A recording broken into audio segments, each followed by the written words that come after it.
श्रद्धामयी माताएं, सभी प्यारे बाल बच्चे गोपाल एवं संगीत आचार्यगण, सभी विद्वान जन, इन सभी के हृदय में विराजमान श्री ठाकुर जी को चरणों में नमन। कल हम आपने सबने ध्रुव जी महाराज का चरित्र श्रवण किया।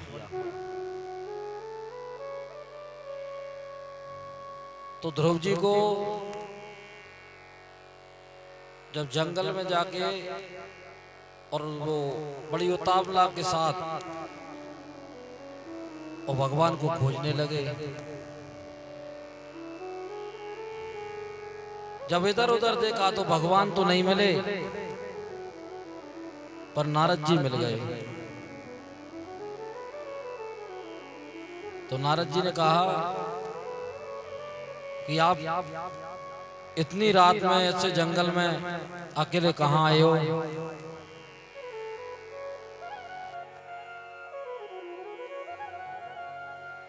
तो उन्होंने कहा कि मैं भगवान को ढूंढने निकला हूं। बोले मेरी माता ने कहा है कि भगवान जंगल में रहते हैं। जब सारा वृतांत सुनाया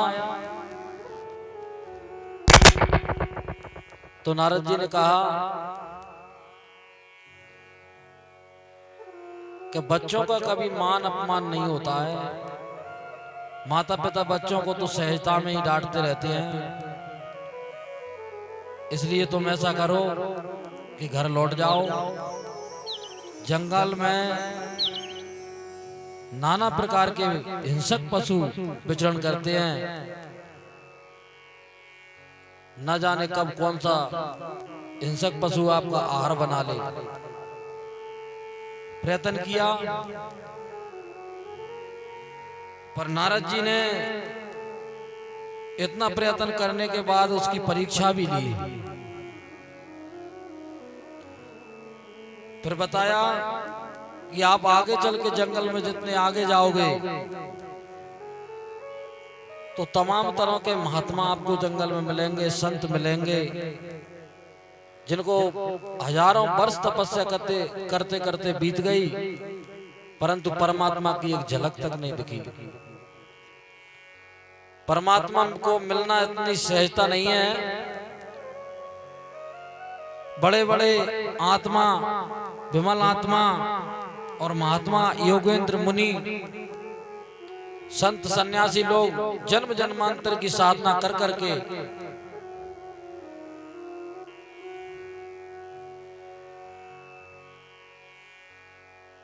और प्रारब्ध अनुसार बुद्धिमान व्यक्ति के अनुभव के कारण चाहिए कि दुख में भी पाप क्षीण हो जाते हैं और सुख में सुकृत समाप्त हो जाते हैं। ऐसा अनुभव करने से क्या होगा? तो दुख में ज्यादा घबराए नहीं और सुख में ज्यादा अभिमान नहीं चलेगा। यस्यम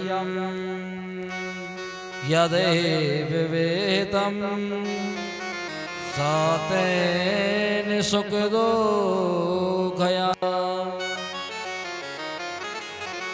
आत्मानं तोष्यन्ति देहि तमसा पारमृग्यच्यते। पर ये बात अबोध बालक नहीं समझेगा। बुद्धिमान और विवेकी पुरुष समझ सकते हैं। इस प्रकार जीव तो दुख में एकदम अत्यंत दुखी होकर के डूब जाते हैं, पर विवेकी पुरुष विवेकशील से और उस दुख का पाप का नाश देख करके और परिणाम से सुखी होते हैं। बहुत सुंदर उपदेश नारद जी ने बालक को दिया, पर ध्रुव जी हाथ जोड़कर बोले कि महाराज, यह कोई छलनी को लेकर के और अगर गैया को दूध आ जाए, दो आ जाए, क्या दूध टिक पाएगा? उसी प्रकार अमृत जैसी वाणी की वर्षा कर रहे हैं आप जो, और अद्भुत और दिव्य मेरा हृदय सौतेली माँ के वचनों के बाणों से छिन्न भिन्न हो गया है। और इतनी चलनी में अगर वे आपका अमृत मेरे हृदय में कैसे टिकेगा, वो हृदय में टिक नहीं पाएगा। तब नारद जी ने विचार किया कि ये छत्री भी है और इसकी निष्ठा बिल्कुल पूर्ण है। पर देख करके उसको मंत्र दिया, 12 अक्षर का मंत्र दिया और कान में फूंक दिया और कहा कि इस मंत्र का मन ही मन में जाप करो और जाकर के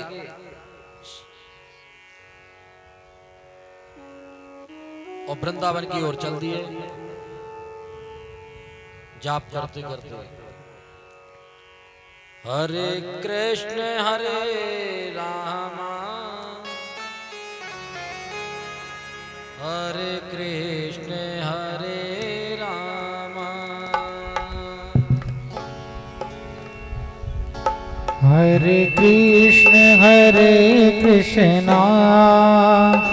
हरे कृष्ण हरे कृष्ण हरे राम राम राम हरे हरे। हरे कृष्ण कृष्ण कृष्ण हरे हरे। हो हरे कृष्ण हरे कृष्ण हरे राम हरे राम हरे राम ओ राम राम हरे हरे। हरे कृष्ण कृष्ण कृष्ण हरे हरे।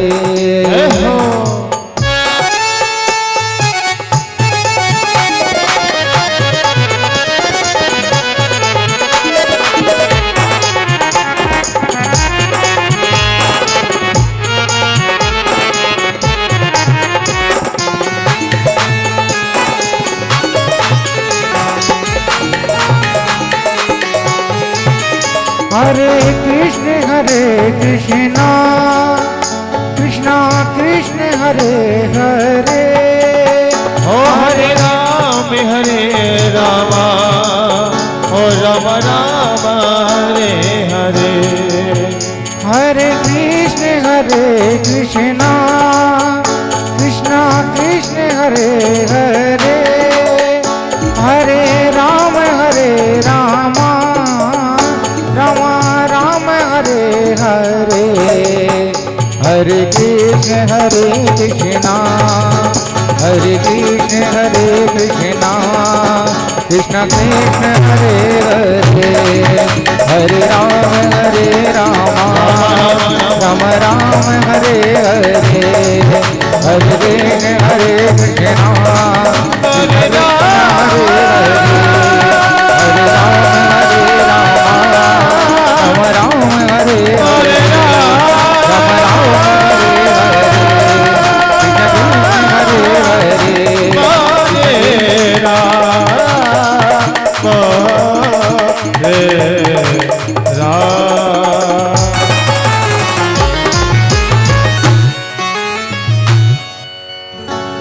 बोल वृंदावन बिहारी लाल की जय। उसके मन में जब नारद जी ने मंत्र देकर के ऐसी लगन लगाई और नियम और विधि बतलाई, तो नारद जैसे अगर गुरु किसी को मिल जाए तो फिर तो कल्याण होना ही है। बालक की निष्ठा देख करके और नारद जी ने लगाई। ऐसे ही एक महान संत थे, बड़े पहुंचवान, और उन संत के पास एक गांव का एक चेला जाता था डेली आश्रम पर। तो वो चेला 2-4 दिन नहीं गया। जब 2-5 दिन बाद गया तो गुरुजी ने कहा कि बेटा कहां थे? तो वो कुछ शर्माया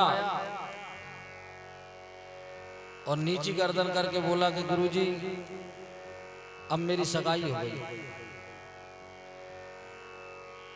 गुरुजी बोले कि बेटा तू हमसे गया।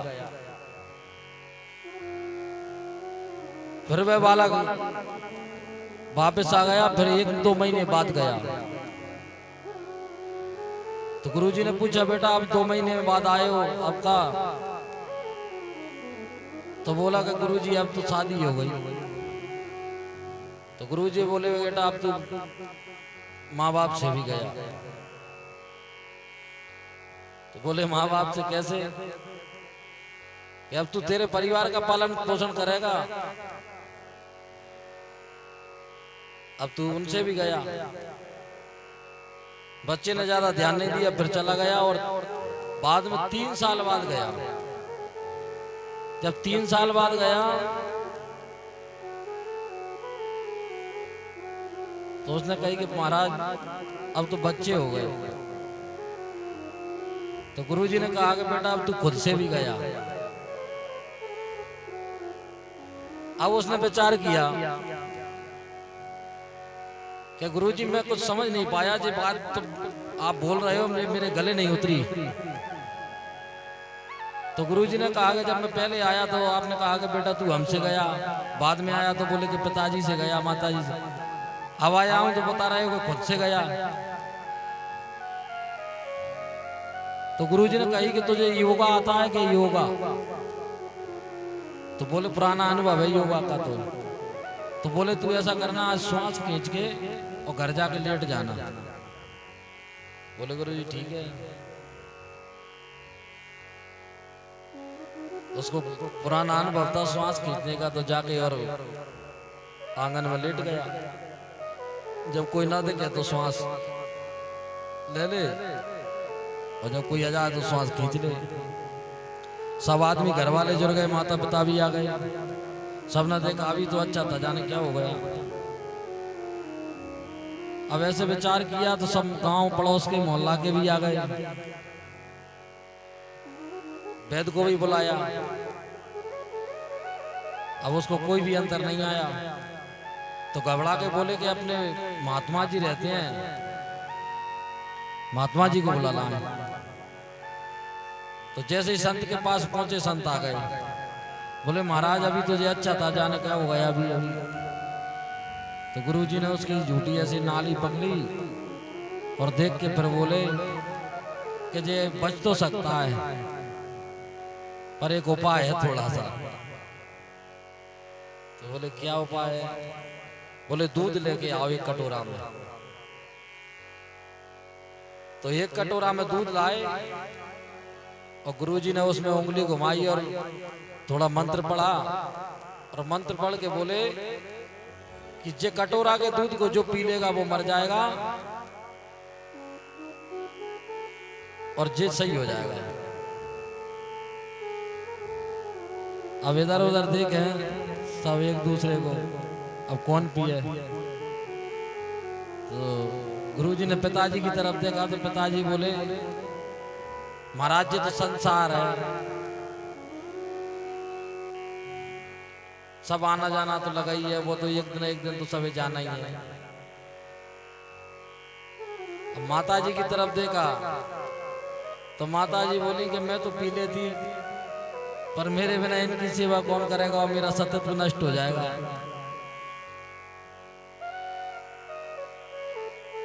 तो पत्नी से पूछा तो बोली कि मेरे मायके में भी कोई कमी नहीं है, मैं तो मेरे पिताजी के ही रह लूंगी। जब वे सब मकान कर चुके तो पड़ोसी तो फिर धीरे धीरे खिसकना चालू हो गए। जब वो देखते रहे तो सब भागने लगे। बाबा जी ने विचार किया कि अब तो कुछ है ही नहीं इसमें। तो आज पड़ोस में बैठे तो बोले कि मैं पी लूं, जब पड़ोसी भाग रहे तो फिर तो सब बोले महाराज संत तो परोपकारी होते हैं, संत तो वृक्ष की तरह होते हैं महाराज, सबको छाया देते हैं और संत से बड़ा तो इस दुनिया में कोई नहीं है। फिर तो तमाम तरह के ज्ञान देने लगे। और बालक ने क्या किया, संत ने,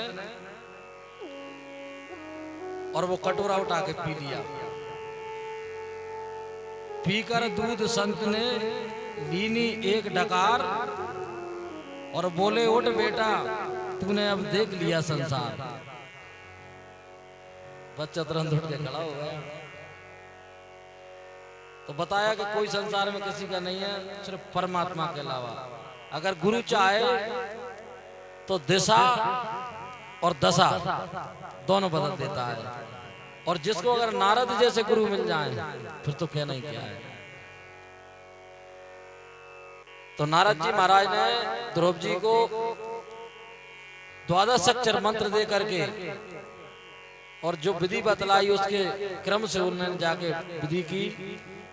कुछ समय 3 दिन में थोड़ा हल्का आहार लेते, फिर 12 दिन में जाके आहार लेने लगे। फिर केवल जमुना जी का जल पी के ही ऐसे क्रम से दूसरा महीना चला गया। जब तीसरा महीना लगा ध्रुव जी केवल एक आध बार जल पीते और जैसे बीच बीच में नारद जी आके बताते उसी क्रम से उन्होंने किया। जब 5वां महीना लगा तो ध्रुव जी केवल वायु पीते और आहार भी बंद कर दिया। और जैसे ही योगासन लगा के अपने श्वास को उन्होंने खींचा और परमात्मा में अपना ध्यान लगा लिया तो इस संसार के सारे श्वास रंध्र मुंद गए। उसके बाद में जब सभी घबराए, देवताओं ने कहा ये क्या हो रहा है, तो प्रभु ने बताया कि ये मेरा भक्त ध्रुव है, नन्हा सा बालक। उसके बाद स्वयं परमात्मा ने दर्शन दिया। ध्रुव की कथा आप सबको पहले से भी पता है। तब नारायण ने जब उनके सामने आए तो उसके अंदर जो हृदय में झांकी चल रही थी वो गायब हो गई। तो उसने हड़बड़ा के जब नेत्र खोले तो वही जो अंदर स्वरूप था वो सामने प्रकट हो गया। बोलो विष्णु भगवान की। उसके बाद ध्रुव जी ने अब माता जी से आते समय भगवान की तो पूछी कि जंगल में मिलते हैं, पर ये नहीं पूछी कि अब मुझे मिल जाएंगे तो कहना क्या है। तो अबोध बालक तो कुछ बोले नहीं और बस टकटकी लगा के देखता रहा भगवान को। भगवान समझ गए तो भगवान ने अपना शंख लिया और वो कपोल शंख उसके गाल से चुभाया तो ध्रुव जी को वेद वेदांतों का ज्ञान हो गया। परमात्मा की कृपा कितनी प्रबल है। और परमात्मा अगर चाहे तो क्या नहीं हो सकता है।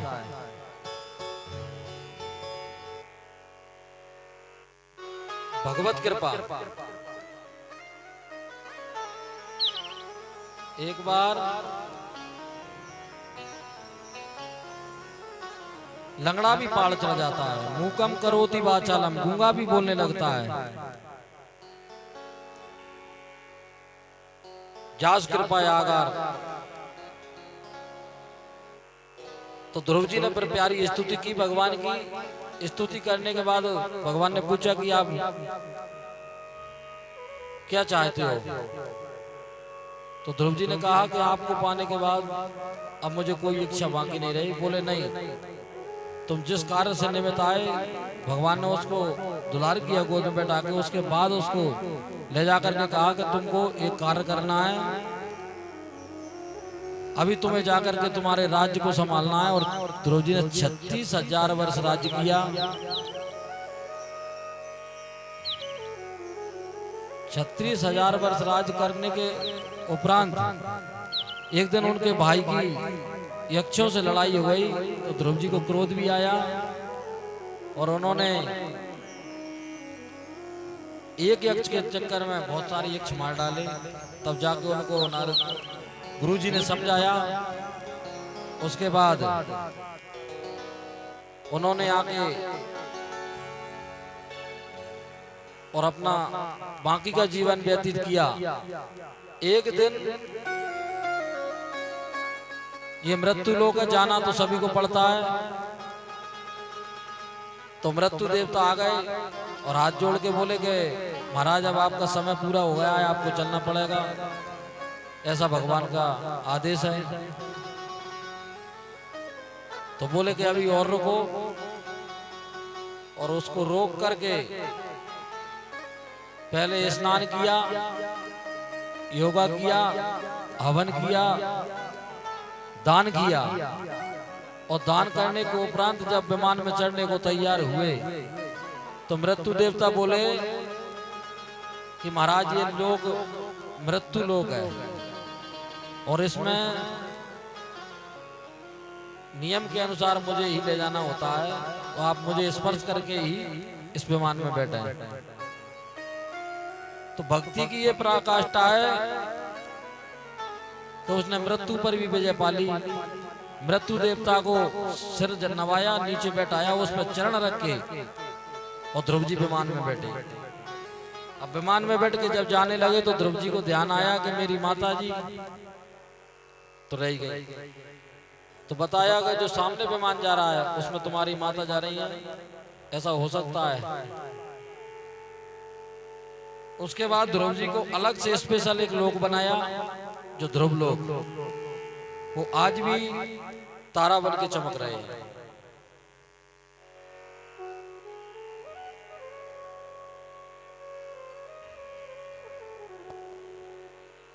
श्रद्धे बोल वृंदावन बिहारी लाल की जय हो। हरे मन लागो मेरो यार हे फकीरी में, ओ मन लागो मेरो यार हे फकीरी में, मन लागो मेरो यार हे फकीरी में।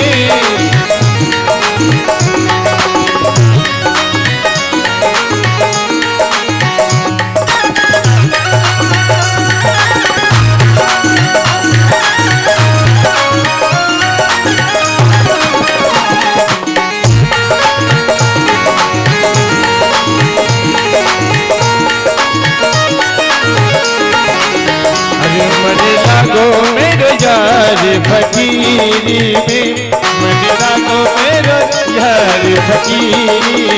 ओ मन लागा लागा, ओ मन लागा लागा, अरे मन लागो मेरो यार फकीरी, मन लागो मेरो यार फकीरी।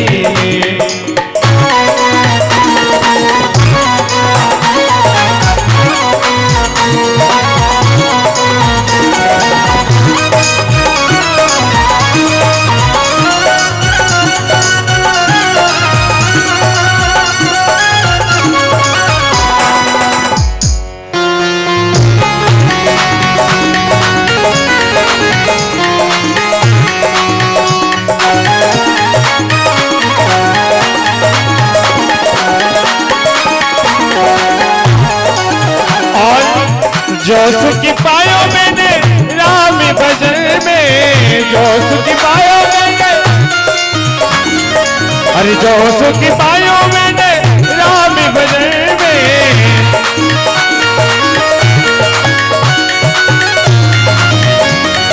राम भजन में, प्रभु के भजन में, राम भजन में, अरे जो सुख पायो मैंने राम भजन में।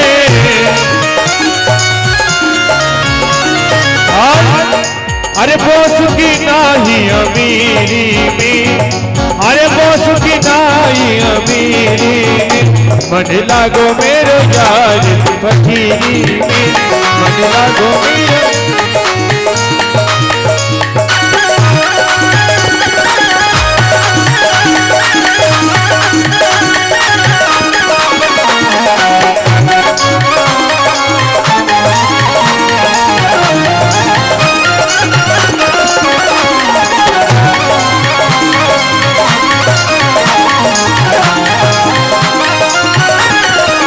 अरे मन लागो मेरो यार फकीरी में, मन लागो मेरो यार फकीरी में। ओ मेरा लागा लागा, मेरा लागा लागा, मन रहो लागा लागा।